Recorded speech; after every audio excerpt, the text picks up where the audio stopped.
Hi friends, ഞാൻ ആദിലക്ഷ്മി. ഞാനിപ്പോൾ നിൽക്കുന്നത് മലയാളത്തിൻ്റെ സ്വന്തം സാഹിത്യകാരൻ ശ്രീ കോവിലൻ്റെ തട്ടകത്തിലാണ്.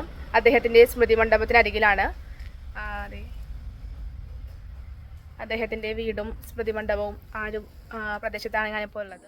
മലയാള സാഹിത്യത്തിലെ ഗോത്ര തനിമ നിറഞ്ഞ അനുഭവേദി എഴുത്തിൻ്റെ സൃഷ്ടാവായ വട്ടംപറമ്പിൽ വേലപ്പൻ അയ്യപ്പൻ എന്ന കോവിലൻ കണ്ടാണശ്ശേരി എന്ന തട്ടകത്തെ ഒരു ആഗോള മാതൃകയാക്കി ഗ്രാമവൃക്ഷം പോലെ പന്തലിച്ചു നിന്ന എഴുത്തുകാരൻ.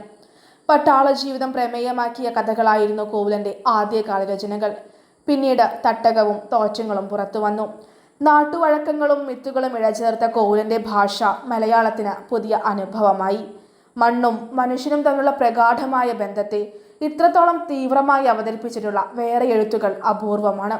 ഗ്രാമ്യഭാഷയുടെ ചൂടും മണവുമുള്ള കഥകളിലൂടെ മലയാള സാഹിത്യത്തിൽ നാട്ടുവഴക്കങ്ങളുടെ നവഭാവുകത്വം സൃഷ്ടിച്ചു. വിശപ്പിനെക്കുറിച്ചും നാട്ടുജീവിതത്തിൻ്റെ ചുളിവുകളിലൂടെയും ചെരിവുകളിലൂടെയും കോവിലൻ്റെ കഥയും നോവലും സഞ്ചരിച്ചു. തൃശൂർ ജില്ലയിലെ ഗുരുവായൂരിനടുത്ത് കണ്ടാണശ്ശേരിയിൽ 1923 ജൂലൈ 9 അദ്ദേഹം ജനിച്ചു. 13-ാം വയസ്സ് മുതൽ തന്നെ ചിന്തയിലേക്കും എഴുത്തിലേക്കും മനസ്സു തുറന്നു. ഈ ജീവിതം ആനന്ദമാണ്, ഒരിക്കൽ മനുഷ്യനായിരുന്നു, ഒരു കഷ്ണം അസ്ഥി, ഹിമാലയം, തട്ടകം തുടങ്ങി ഒരുപാട് നോവലുകളും എഴുതിയിട്ടുണ്ട്.